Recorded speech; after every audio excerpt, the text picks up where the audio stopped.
Bom, pessoal, vamos começar dando continuidade então aqui o conteúdo de orientação a objeto. Na aula passada nós tivemos a introdução, o conceito de classe, que classe é uma entidade heterogênea, um tipo de dados heterogêneo, que contém dentro dele, dentro de uma mesma estrutura, ele acaba juntando dados e métodos. Então tudo isso nós trabalhamos bastante aí na última semana, na última aula, quer dizer, onde a gente definiu alguns conceitos importantes de classe. O que a gente vai começar a ver agora são alguns outros conceitos que vão se aprofundando dentro da parte de orientação a objeto, e um deles são chamados construtores. O que é um construtor? O construtor é um método especial. Tá? Ele é uma função que vai estar dentro da classe, logo a gente chama isso de método, que ele é chamado indiretamente por vocês no momento que vocês instanciam o objeto, ou seja, quando você está instanciando, criando o objeto. E o construtor, ele é utilizado em que situação, em que momento? Os construtores eles são utilizados justamente no momento onde você está precisando inicializar certos parâmetros dentro da classe. Então, como é que se define então um construtor? Tá? Como a gente vai ver agora. Vamos lá. Se... Eu vou criar aqui um exemplo.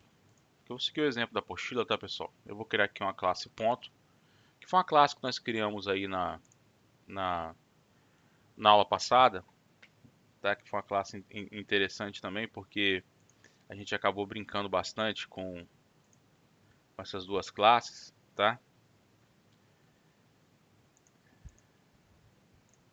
Deixa eu só ver um detalhe aqui.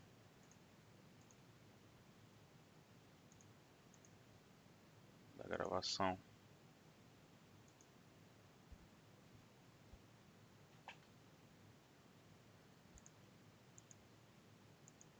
Ok.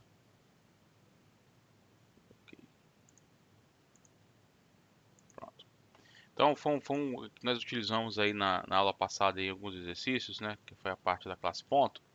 Então, vamos lá. Dentro da classe ponto, eu vou criar, então, duas variáveis, double, que vai conter o x e o y do ponto. E vou criar... Aí, o que é um construtor? O construtor ele é um método que obrigatoriamente ele é público. O construtor ele não tem nenhum tipo de retorno, tá? Nem mesmo o próprio void. Ele tem que ter o mesmo nome da classe. E aí ele pode receber ou não parâmetros. Então, nesse caso aqui, eu estou criando um construtor que não recebe parâmetro nenhum. Que ele faz então? Ele vai inicializar o conteúdo da variável x e da variável y. Ok? Então, em que momento esse construtor é chamado? Em que momento o construtor é chamado? O construtor ele vai ser chamado no momento que eu instanciar o objeto. Então, quando eu declarar aqui uma variável do tipo p, que é do tipo ponto, e for instanciar new, aí a gente usa a função, o comando new, tá? E aí a gente passa para ele o que às vezes no início ele falava, não, o nome da classe. Na realidade não é o nome da classe que é passado para o comando new. O que é passado para o comando new é qual construtor utilizar para instanciar aquele objeto. Como o construtor tem o mesmo nome da classe, as pessoas associam que é o nome da classe, mas na realidade eu estou passando qual construtor da classe ponto o método new vai chamar no momento que ele instanciar o objeto. Então, nesse caso, eu vou chamar esse construtor aqui. Ok? Os construtores, quando não recebem parâmetros nenhum, são chamados construtores padrão ou construtores default. Tá? Toda classe tem construtor? Toda classe tem construtor. Mesmo que você não os defina de forma explícita, ok? Por que isso? O próprio Java, no momento que quando você cria a classe e na hora que ele compila o seu código, se você não especificar um construtor para o seu código, ele cria esse construtor, ele injeta esse construtor e injeta um construtor parameterless, ou seja, um construtor sem parâmetro, que é igual o exemplo que eu estou dando aqui agora para vocês, que não vai fazer nada, vai estar com o código vazio lá dentro, porque é obrigatório ter um construtor, é obrigatório, toda classe tem que ter um construtor, até porque o comando new ele exige que seja informado para ele qual o construtor. Então, ou seja, se a gente for olhar a lógica do new, da forma como ele instancia, o que é instanciar um objeto? Ele tem que saber a quantidade de memória que ele vai ter que utilizar, a estrutura interna da classe, para ele poder alocar espaço de memória e retornar um ponteiro para esse espaço de memória onde vai ter essa estrutura do objeto, para que você possa interagir com o objeto no seu código, etc. E aí a gente passa para esse comando new, qual construtor, que uma vez que ele aloque espaço de memória, resolva essas questões, qual construtor ele vai chamar para inicializar o objeto. Por isso que quando a gente falou que chama new o nome da classe, na realidade não é o nome da classe em relação à classe em si, é qual construtor utilizar no momento que ele vai instanciar o objeto. Se vocês omitirem um construtor, o Java vai criar um construtor sem código nenhum dentro, vazio, porque é obrigatório ter um construtor. Só que existe um princípio dentro da orientação a objeto, que é o chamado, e aí eu já vou adiantando alguns princípios para a gente trabalhar mais na parte de desenvolvimento, depois dos exercícios, que é a sobrecarga. O que é a sobrecarga? O princípio da sobrecarga é que eu posso criar versões diferentes de métodos que têm o mesmo nome. E a mesma coisa se aplica ao construtor. Eu poderia, por exemplo, criar uma outra versão para um outro construtor, aonde eu vou passar valores iniciais para x e para y. Então, eu vou estar aqui x maiúsculo, tá? E y maiúsculo. E nesse construtor, oh, tá doido? Tá bem doidão aqui, vamos lá. Eu faço a ação de inicializar o campo, o fio de x e o fio de y, baseado naquilo que me foi passado no construtor. Vamos completar a classe aqui, criando aqui as propriedades, get sets aqui específicas, get x, return. Só vou fazer só os gets para poder só adiantar um pouquinho, tá? Depois a gente faz os sets se o exemplo evoluir, tá, gente?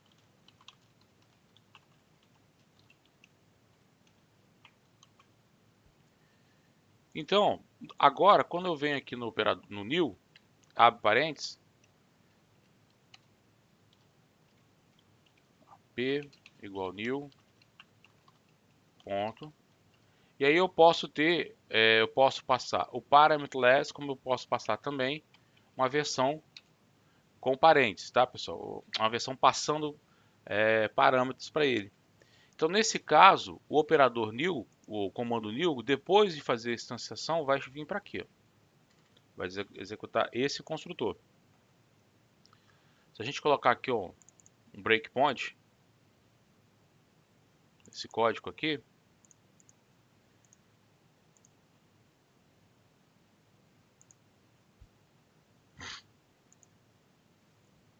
e executar um debug, olha lá, olha para onde parou. Reparem aqui, ó, x igual a 10, y igual a 10. Por quê? Ele não chamou de cima, porque eu chamei essa versão do construtor. Então, em que momento que os construtores são chamados? Os construtores eles são chamados sempre de forma indireta através do comando new, que é o comando de alocação que vai realizar o processo de instanciação do objeto na memória, tá?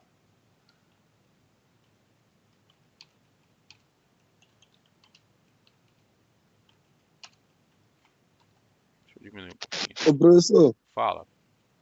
Se você não tivesse colocado entre parênteses ali os valores de x e y, ele chamaria o outro consultor ou esse Chamar, mesmo? não, chamaria o outro consultor, entendeu?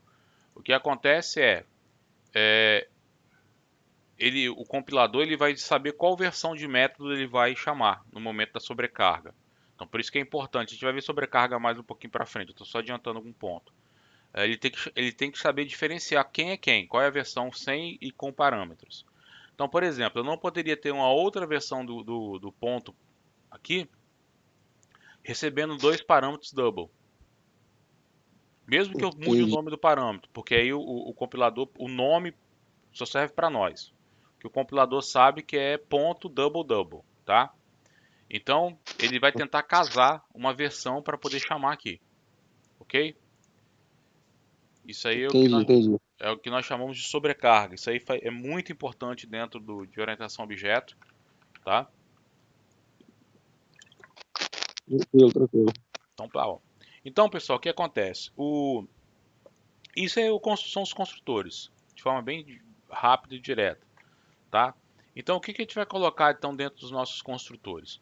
A gente vai colocar código que vai realizar ações de inicialização dentro dos objetos. Como a gente vai ver vários exemplos agora aqui, depois de alguns exercícios, né? Então, imaginemos que dentro do meu objeto eu tenha um vetor, né? E eu já quero pré-alocar esse vetor. Então, eu posso passar para o construtor a quantidade de elementos que eu queira passar para esse construtor. Digamos que eu queira, dentro desse objeto, por exemplo, eu vou fazer uma conexão com o banco de dados. Então, eu posso no construtor já criar essa conexão com o banco de dados.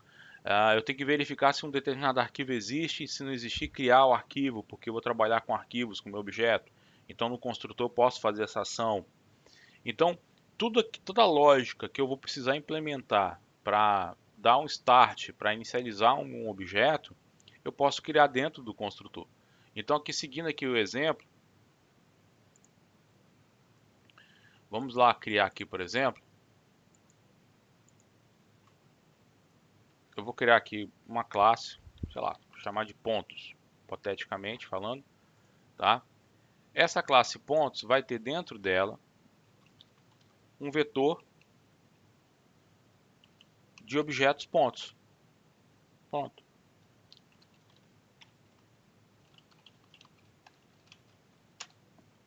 Só um exemplo. E aí eu vou criar um construtor para essa classe pontos, aonde eu informo para ele a quantidade de pontos que ela vai conter. E aí sim, dentro da lógica do construtor, eu vou instanciar, tá? Então, nesse caso aqui, por exemplo, essa classe pontos, ela só tem um construtor, e esse construtor obrigatoriamente recebe um parâmetro, que é a quantidade de pontos que ela vai conter. E reparem que dentro da lógica que eu criei, eu instanciei um vetor, tá? Eu posso fazer qualquer coisa, assim, em termos de inicialização dentro de um construtor, para exatamente criar essa estrutura para que a minha classe possa funcionar. Então vamos lá, eu vou brincar um pouquinho mais com isso aqui.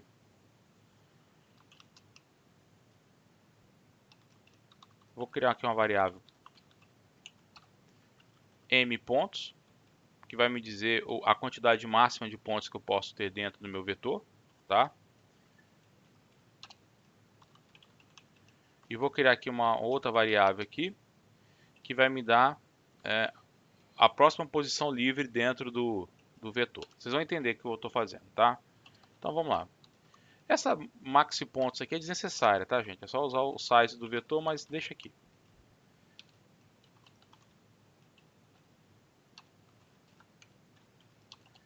Aí, pessoal, eu vou criar aqui então um método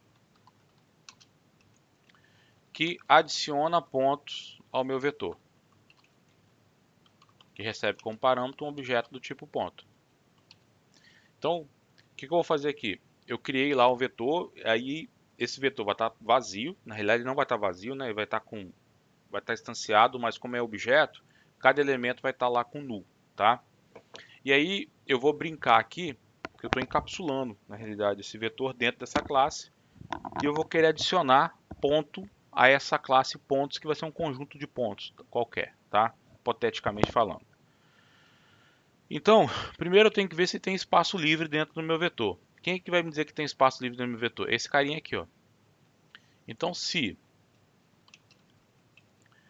eu pegar o valor da variável m pontos, que seria um ponteiro, né, para a última posição livre disponível, somar mais um nessa posição, isso aqui for maior do que a quantidade máxima de pontos que eu posso ter, menos 1, então vamos tentar fazer um teste de mesa aqui. Digamos que eu tenha 3 pontos. Então, quais são as posições livres que eu tenho?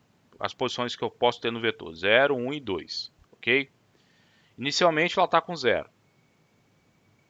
Então, qual é a última posição? 2. Então, inserir um elemento aqui, na posição 0. Incrementa o m pontos pós para 1. Vou inserir mais um, aí verifico. Se eu somar mais um aqui, vai ser igual a 2, mas que ainda está dentro dessa regra, então beleza. Inseri e incrementei ele para 2. Se eu somar mais um, vai estar dentro dessa regra? Não, vai dar erro, mas ainda tem uma posição livre. Então na realidade eu não tenho que ter esse menos um aqui não. É isso que eu quero falar com vocês, tá? Então vamos... Não existe. Professor, eu não entendi não. Você pode repetir novamente? Vou mostrar aqui na Vera aqui para vocês. Fica mais Sim. fácil, entendeu? Fica mais fácil quando mostrar no exemplo. Pá. Então vamos lá no vetor interno pontos. Na posição dada pela mPos, armazena o ponto lá dentro. Vamos ver se a lógica está certa também, tá? Eu invento o modo de fazer as coisas assim na cara dura, dá pau. Botar aqui um breakpoint aqui, ó. Vamos fazer passo a passo. Então, aqui no nosso código de exemplo, vou matar esse código. Vou criar aqui um objeto do tipo pontos, dizendo que vai armazenar 3 pontos, tá? E vamos chamar o método adicionar. A gente vai ver passo a passo. Eu vou adicionar um ponto. Professor, mas você não criou uma variável? Não precisa, gente. Por que acontece? Quando eu faço isso aqui, ó, o compilador nessa posição, nesse parâmetro, já cria para mim um objeto e vai armazenar lá dentro. Então, eu vou armazenar um ponto, 2 pontos, 3 pontos e vou tentar armazenar o quarto ponto. Vamos ver se a nossa lógica vai funcionar, tá, galera? Vou botar um breakpoint aqui, ó. Vou botar o breakpoint aqui que fica mais fácil para a gente poder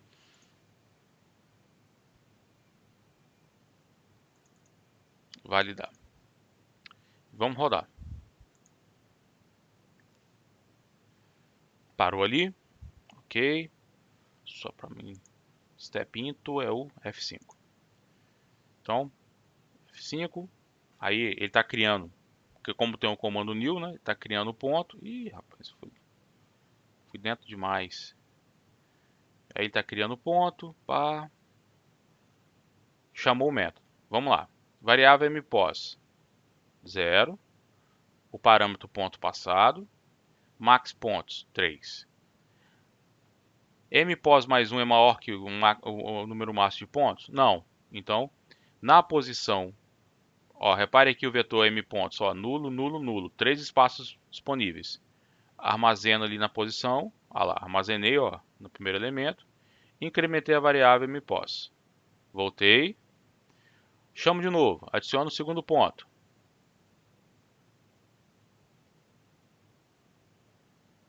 mPos é igual a 1, max pontos 3. Se eu somar mais um nele, ou seja, se eu inserir mais um, tem pau? Não. Reparem que agora aqui, ó, na posição 2, inseri o segundo ponto.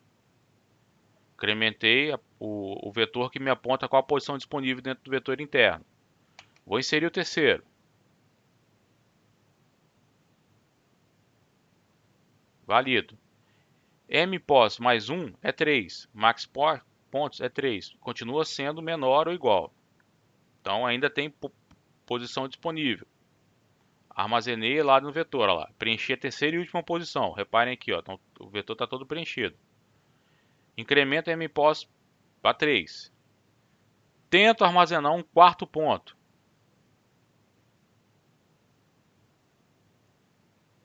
Aí sim vai dar erro, porque Mpos mais 4 é maior que a quantidade máxima de pontos que eu posso ter. E aí eu tenho a saída na tela, que é não existe posição disponível. Entendeu, Fabrício? Entendi. Aquele mais um lá só para dar aquela quantitativa aqui do vetor, né? Que É ele começa na isso. posição zero. Antes de eu inserir, eu quero verificar. Se eu inserir um elemento a mais, vai passar a quantidade de elementos do vetor? Você entendeu? Entendi. Dada a posição atual, mais um, eu estouro o vetor. Então eu faço esse check antes de inserir. Porque se eu tento inserir aqui e essa posição não existe, aí eu vou ter um erro e meu programa vai parar. Sacou? Não, entendi. Inclusive, isso aí faz até parte do trabalho de Cintia. Quem faz a disciplina da professora Cintia aí, ela tem uns trabalhos lá de negócio de estrutura de dados lá que tem esse Ela troço lá, pô, pesquisa e ordenação. Inclusive, ela usa essa variável mpos lá. Pessoal, mas é assim, o que eu quero mostrar nesse exemplo aqui é que um outro princípio muito importante da orientação a objeto, que é o encapsulamento. Repare que toda a complexidade da classe fica escondido. Eu estou abstraindo encapsulamento e abstração, né? Então, eu estou omitindo de quem utiliza a minha classe a complexidade interna da classe. Quando a gente olha o código que usa a classe, repare que é um código extremamente tranquilo, não tem nada ali de complexo, mas toda a complexidade está aqui dentro. Então, se eu tiver que fazer uma manutenção, uma evolutiva nesse código, utilizar outros princípios, como a gente vai ver daqui a pouquinho, que é o ArrayList, eu vou alterar internamente uma classe dessa, e o código externo, que acessa e utiliza a classe, permanece inalterado. Então, por isso que existem princípios como sobrecarga, override, que a gente vai ver depois, que é a ocultação.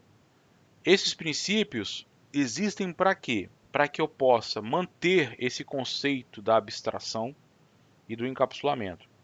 O conceito da abstração é importante porque a ideia é exatamente essa. É eu restringir dentro da classe toda a sua complexidade. De forma que quem utiliza a classe, ou seja, o código utilizador da classe, ele não tem que se preocupar como as coisas são feitas, são realizadas. Sim, ele tem que se preocupar em utilizar, em chamar a classe, etc. Ok? Bom, então quando a gente define esse conceito de construtores, o que tem que ficar claro para nós é que realmente eu tenho que colocar ali dentro uma lógica, e essa lógica é a lógica responsável por instanciar o objeto, por criar o objeto, por criar toda essa estrutura que o objeto vem a utilizar.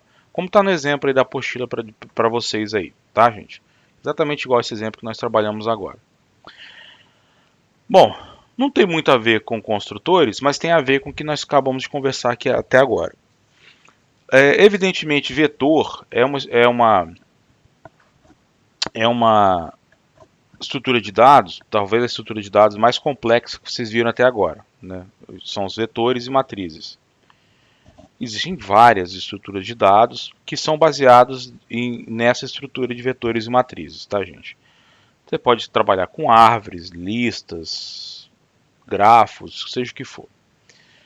Só que o Java, ele tem uma estrutura, o vetor no Java, ele não é possível fazer o redimensionamento dele sem que eu tenha que destruí-lo e recriá-lo.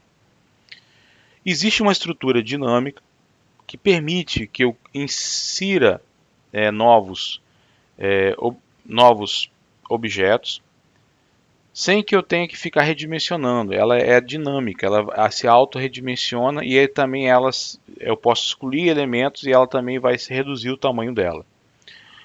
Uma dessas estruturas é o array list, que é o que nós vamos trabalhar aqui, tá? Existem outras também, outras estruturas dinâmicas dentro do Java. Isso faz parte de uma família de objetos que são chamados collections ou coleções, tá? O array list é um dos principais a serem utilizados. E o array list ele é muito versátil quando eu tenho situações onde eu vou ter armazenar uma lista variável de elementos, que eu não sei que a quantidade de elementos que eu tenho. Para isso a gente vai utilizar a classe ArrayList, que está definida aqui dentro do Java Util, ok? Vamos. E aí o que eu vou fazer? Eu vou alterar essa classe pontos nossa aqui.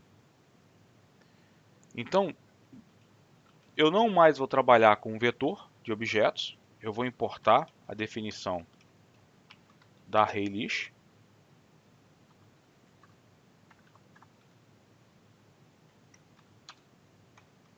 E vou criar aqui uma ArrayList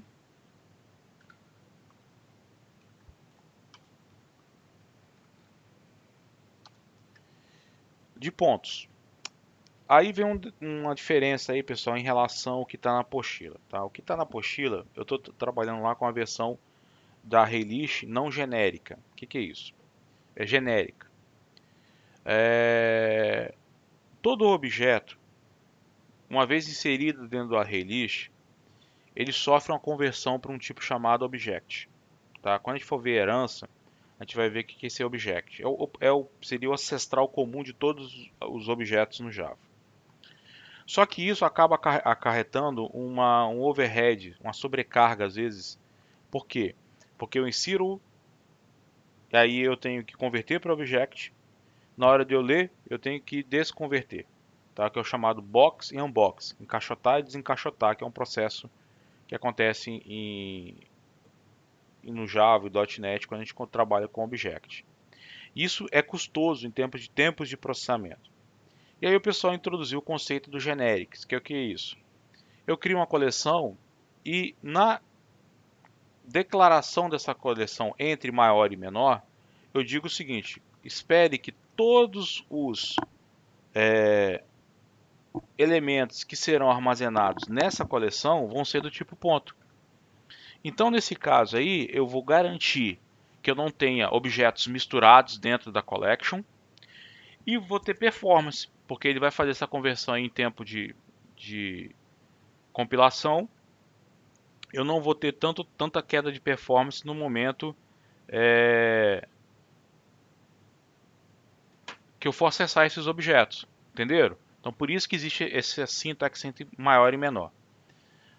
E aí eu garanto com que haja uma integridade dentro do array list, dentro do collection, ou seja, todos os objetos vão ser do mesmo tipo, porque se eu tentar inserir ali um objeto que não fosse ser do tipo ponto, eu vou ter um erro, tá? E aí eu mantenho performance para isso. Só que aí agora eu vou ter que alterar aqui o meu código aqui. Então nesse caso, eu vou ter um new array list, chamando o construtor aqui do array list, passando para o construtor o método construtor também, qual o tipo que ele vai trabalhar. Isso aqui passa a ser obsoleto, tá, pessoal? Totalmente obsoleto, porque eu não preciso mais setar a quantidade de nada. Isso aqui deixa de ser desnecessário, é desnecessário, e essa lógica aqui também deixa de ser necessário. Por quê? Para acrescentar um ponto, basta chamar relist, ponto, o método add. E aí eu passo o objeto que eu quero armazenar dentro dela. Pronto. Olha como o código mudou. Olha como a lógica do código mudou. E aqui fora, a única mexida que eu vou fazer é o quê? Tem uma versão aqui de um construtor sem parâmetro. Não vai ter mais nenhum outro impacto. Então se eu executar aqui, ó, novamente, com breakpoints, estamos chamando lá o construtor da uma classe ponto, entro para o método add ponto, Ó, isso aqui é um objeto lá, vazio, não tem nem null, porque ele não sabe quantos elementos ele vai ter. Aí, chamei o método add. Aqui é dentro, lá dentro da array mesmo, ó. Segue o barco aqui, tá? Só para vocês verem, esse é o código mesmo da array list. Ó, grow, crescimento, capacidade mínima. Então a lógica dele tá ali dentro, só para vocês poderem ver que não é algo que sai aí do nada, tá, pessoal? Vamos voltar aqui à execução, pro próximo ponto, para ele parar aqui. Executou. Step into, F5. Só para não cair lá de dentro de novo, deixa eu dar um step over aqui. E aí, ó, dois elementos. Já adicionei dois elementos lá dentro. Então, dinamicamente, ele vai adicionando esses elementos, que é a forma como a gente pode trabalhar com array list, tá? Tá, professor, beleza. E agora eu quero varrer uma array list.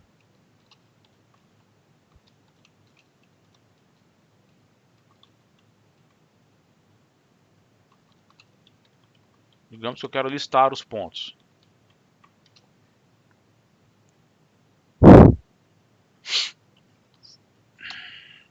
Olha que legal, gente. Eu vou ter um método for específico que diz o seguinte: varra a coleção pontos, mapeando cada elemento dela para dentro dessa variável. Posso botar o nome que eu quiser, tá? Posso botar, por exemplo, P, que é do tipo ponto. Se tiver um elemento, ele vai rodar. Se tiver zero elementos, ele não vai rodar porque não vai estar zero, mas não vai dar erro. Se tiver 1 milhão de elementos, ele vai rodar 1 milhão de vezes. Eu não tenho que saber nem quantos tem ali dentro, tá? Tem como saber? Tem. Mas e aí aqui, ó, eu vou imprimir. O professor, ele cria essa variável automática? É que na realidade esse aqui é do Eclipse, tá? Quando você chega aqui, contra espaço aqui, ó, você escreve for, ó. A sintaxe é do Eclipse, tá bom? Aquela interação sobre uma coleção. Ou então, Ah, tá, entendi. for a variável que vai interagir, dois pontos, a coleção. A sintaxe do comando é esse, entendeu? Entendi. Aí ele vai criando essa variável aqui, é como se fosse aquela variável do for, do loop int i, etc, entendeu? Só que agora, em vez de ser Ah, sim. um inteiro, um double, é um objeto, tá? Isso aqui tá na apostila, tá explicado aqui pra vocês, ó. Ah, na verdade, ele é uma variável objeto, no caso. Isso. Só que tem que ser do mesmo tipo dos elementos do array list, tá? Ah, tá, entendi. No caso, se for uma string, vai ser um objeto string. Isso aí. Se for inteiro, vai ser inteiro. Isso aí. E assim por diante. Exato. Vou tentar imprimir aqui. Vamos ver se eu lembro de cabeça aqui os printf da vida. Ó, get x, get y, imprime e quebra a linha. Pronto. Se eu quiser saber a quantidade de elementos que já foram armazenados dentro do meu array list, tá? Então, por exemplo, sei lá, get quantidade, sei lá, vou dar esse nome aqui. Returning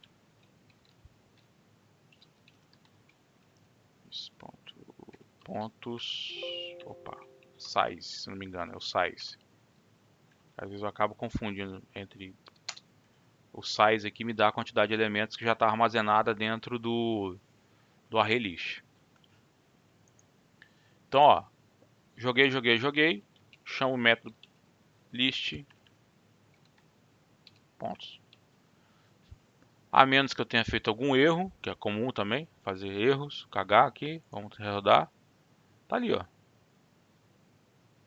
Tá tudo zerado porque eu passei os zeros. Então vamos lá. Aqui eu quero o ponto 1, aqui é o ponto 10,20, aqui é o ponto 30, 40 e aí ele deixa o ponto 00. Rodou. Tá aí os nossos pontos aí, ó. Viram? Então, ou seja, quando a gente trabalha com array lists, a gente tem agora a gente tem um poder maior quer trabalhar exatamente com listas que são de tamanhos variáveis, tá? São listas que vão ter quantidade de elementos variáveis que eu não tenho ainda, não sei quantos elementos vão ser, eu vou deixar com que o código possa adicionar e a gente vai trabalhar com os array lists exatamente para isso. Então, existem outras funções dentro da array list? Claro que existem outras funções dentro da array list, tá? Como por exemplo, o remove. Eu posso remover aqui, ó, só mostrar para vocês. Eu posso adicionar uma coleção na outra, fazer um merge. Eu posso limpar uma coleção inteira, um clear, que ele vai lá e limpa todos os pontos, tá? O clone, que ele vai criar uma cópia do array list, tá? O contains, que ele vai verificar se um determinado objeto contém dentro ou não do array list, já está dentro do array list. O loop for each, que a gente acabou de trabalhar agora, tá? Index of, ou seja, me dê a posição de um determinado objeto. Eu passo o objeto, ele vai validar e me dá, olha, esse objeto está na posição tal, tá? Verifica se a array list está vazia ou não. Isempty. Remove, aí remove um objeto, por exemplo, do índice tal, da posição tal. Ele vai lá e remove e reorganiza a array list internamente. Ou remove um objeto, passando o objeto, não a posição do objeto, tá? Aqui é replace, que eu quero alterar um objeto por outro, trocar. Aqui, por exemplo, eu quero trocar a posição de objeto dentro da array list. Sort, tá? Aí o sort aqui é um pouquinho mais complexo, que na realidade eu tenho que passar para o método sort uma função que vai fazer a ordenação, porque ele não sabe como ordenar, né? Porque eu não sei o que tem ali dentro. Então aí quem sabe sou eu que estou usando ele. Então eu tenho que criar uma função para isso. Transforma um array list em um vetor. Às vezes eu quero, bom, obtenho todos os elementos, mas eu quero agora obter um vetor mesmo, uma estrutura de vetor. Então, toArray, ele me retorna um vetor. E aí esse vetor eu posso utilizar em outros métodos. Então tem bastante coisas legais aqui que a gente pode trabalhar em cima do array list, tá, gente? O array list ele é uma estrutura assim bem versátil para a gente trabalhar em cima dele. Sei lá, vamos fazer um exemplo aqui. Não sei se vai funcionar, né? Get posição, passando aqui um objeto do tipo ponto, return this ponto, pontos, index of, sei lá, se vai funcionar. Depois nem funciona, eu quebro minha cara. O que é muito comum também. Então vamos criar aqui um objeto ponto separado, só para a gente poder fazer nosso teste. Dar um valor qualquer para ele aqui. E vou adicionar esse objeto aqui, dentro da minha array list. Vamos executar, ele deve aparecer por último aqui, ó, 300 por 300. Vamos ver se a gente consegue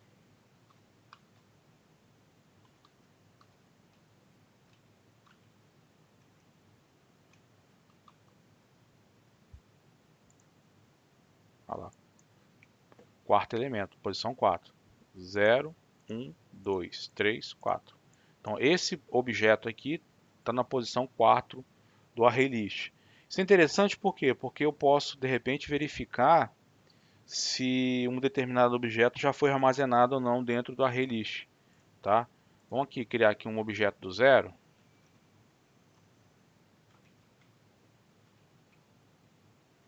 Ver se vai dar pau, que vai dar erro. Vamos lá. Ó, esse ponto aqui eu sei que não tem lá dentro. Com esse x e com esse y. Olha lá, ó. Quando o objeto não está dentro do array list, olha que ele retorna, -1. Então é legal. A gente consegue, por exemplo, verificar se já existe um objeto dentro do array list para não reincluí-lo dentro do array list. Então a gente pode criar um método, por exemplo, que vai testar. Se bem que já tem que é o contains, mas a gente pode encapsular esse método dentro de uma lógica qualquer e testar, olha, esse objeto já foi armazenado no array list? E aí a gente consegue validar. Deixa eu fazer mais um exemplo aqui. Eu vou passar um outro objeto com os mesmos parâmetros x e y.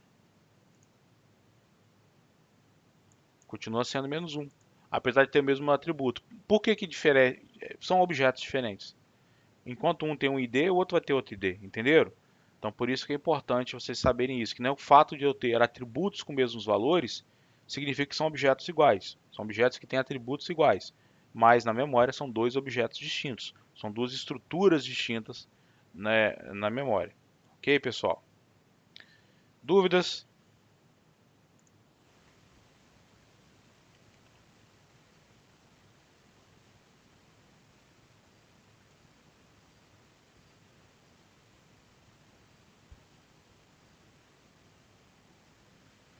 Então vamos começar os nossos exercícios, já que ninguém tem dúvida, né? Tá todo mundo aí caladinho, quietinho, o pessoal começou a chegar agora, tá? Só que antes de chegar nesse exercício aqui, deixa eu ver se eu tenho aqui pra frente aqui o dos... Não tem, a gente vai voltar nele aqui. Eu deixei dois exercícios da lista passada para trás, de propósito, que foi dos países e continentes, tá, gente? A gente vai retomá-los para resolver utilizando a Raylist para isso. Então vamos começar a resolver esses exercícios, tá? Essa aqui é a nossa próxima lista. Vamos chegar naquela nossa pegada mesmo de sempre, que eu proponho o exercício, espero um tempo para vocês pensarem, e aí eu resolvo o exercício para a gente poder estar discutindo, tá? Eu vou fazer esse exercício aqui com um exercício mais complexo depois desse breakzinho que eu deixar vocês pensando. E aí a gente vai fazer um break para tomar água, etc e tal, tomar um café e depois a gente volta, porque os exercícios aqui passam a ser mais longos, tá? Só relembrando aqui o pessoal que chegou aí atrasado, porque no início da aula só tínhamos 3 alunos aqui, né? O pessoal estava enrolado em outras coisas.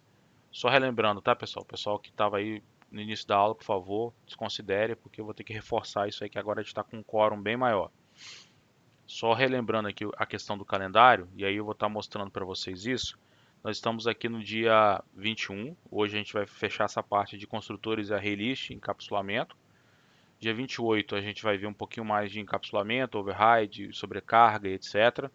A questão de interfaces eu não vou entrar nessa seara não, até porque é um foco de provavelmente vocês não vão utilizar assim, e também não acho que fica um pouco fora, né? Para o pessoal da computação é interessante, da ciência, mas para vocês acho que não.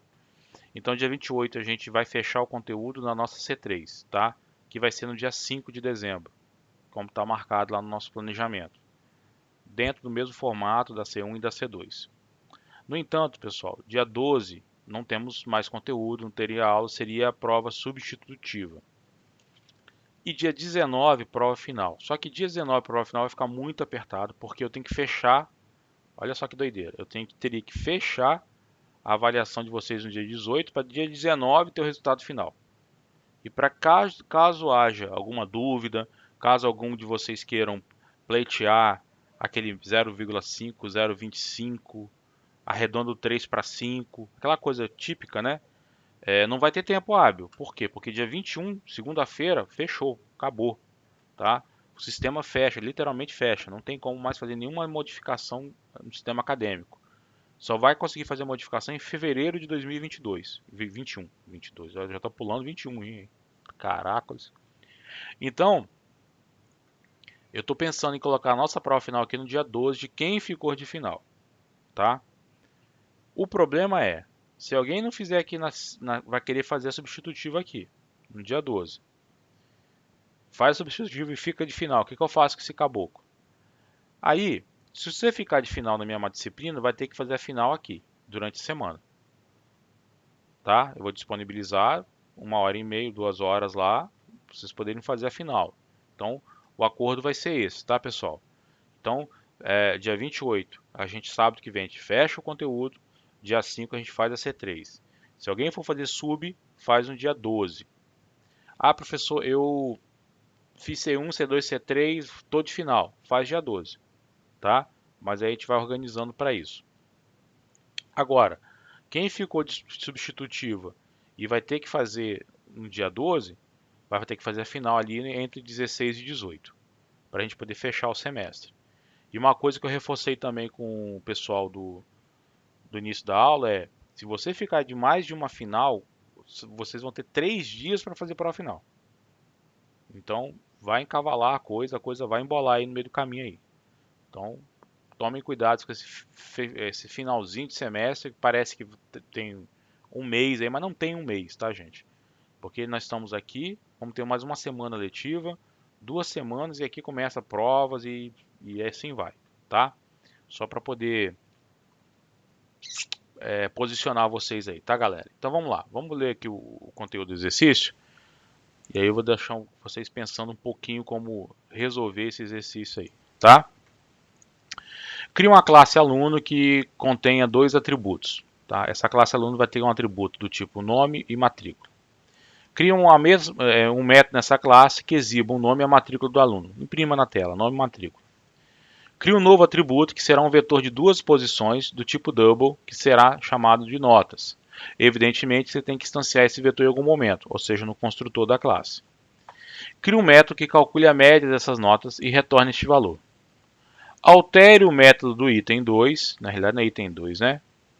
É o B, para exibir também a média do aluno. Crie um construtor para a classe que receba um parâmetro da quantidade de notas e instancie o vetor notas com essa quantidade de elementos. Só que aqui faltou falar o seguinte, em que momento que você vai passar as notas dos alunos? É aquela regra que eu falei para vocês, vocês vão criar um métodozinho add-nota, tá? E fazer aquela validação daquela lógica que eu mostrei no exemplo. Sabendo que eu tenho uma quantidade máxima de elementos, eu não posso deixar com que ele extrapole essa quantidade máxima de elementos, tá? Então vamos pensar exatamente esse primeiro exercício aqui, que é o exercício 1. Ok, pessoal? Vou dar aí para vocês aí uns 10 minutinhos para vocês pensarem na resolução dele.